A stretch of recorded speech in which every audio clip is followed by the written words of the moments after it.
আমি শান্তি পাইতাম, আমার বুকটা জার জার হয়ে গেছে।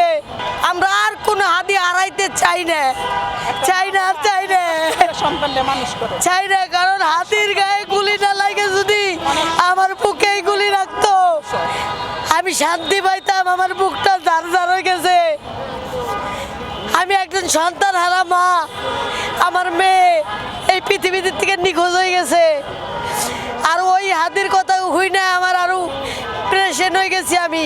ওর ওই গুলিটা আমার শরীরে দিত, আমার গায়ে দিত, আমি বুক পাইতে নিতাম। ঠিক আছে, আমরা চাই দেশ ভালোভাবে চলুক, যেই সরকারি আসুক।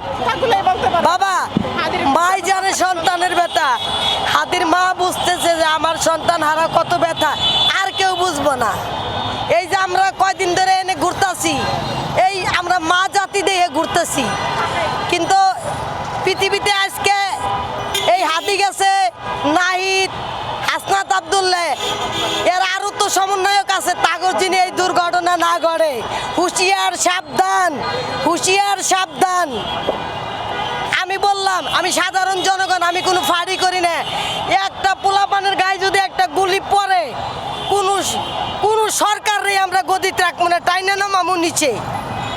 বুক ফাইটে গেছে বাবা, বুকটা ছিঁড়ে যদি দেখাইতে পারতাম তাহলে বুঝতে যে কিরকম লাগছে। আজকে এই যে এই জায়গায় দাঁড়াইছি, বুঝো না কেমন কষ্টে নিয়ে আইছি। এই গাজীপুর চৌরাস্তার থেকে আইছি এনে এই কষ্ট নিয়ে। আমার যদি সন্তান হইতো হাদি, আমি পারতাম ঘরে বসে থাকতে।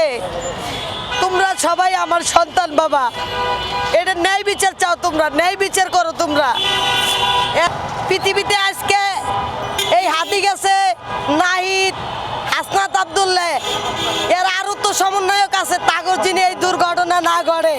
হুঁশিয়ার সাবধান, হুঁশিয়ার সাবধান। আমি বললাম আমি সাধারণ জনগণ, আমি কোনো ফাড়ি করি না। একটা পোলাপানের গায়ে যদি একটা গুলি পড়ে, কোনো সরকারে আমরা গদিতে রাখবো না, টাইনা না মামু নিচে। তরতাজা একটা জীবন চলে গেল, এরকম তারও জীবনও যাইতে পারে। নাহিদ, হাসনাত আব্দুল্লাহ আর সমন্বয়ক আরো পোলাপান আছে না, ওরাও তো যাইতে পারে যে কোনো সময়। একটা কথার কথা বলতেছি, ওদের উপরে হুমকি দামকি আসতেছে। এই হিসাবে একটা যখন গেছে, এর বিচার হইলে তাহলে যদি দেশ সোজা হয়, এর আগে সোজা হইব না। মানে সরকার বিচার করো, ইউনিট সরকার তো, হ্যাঁ বিচার করো। তারপরে হ্যার বদলে যদি কোনো সরকার আসে, সেই সরকারের কাছেও আমরা হাদির বিচার চাই। কারণ আমরা আর হাদি হারাইতে চাই না, চাই না, চাই না। আমরা হাদির বিচার চাই।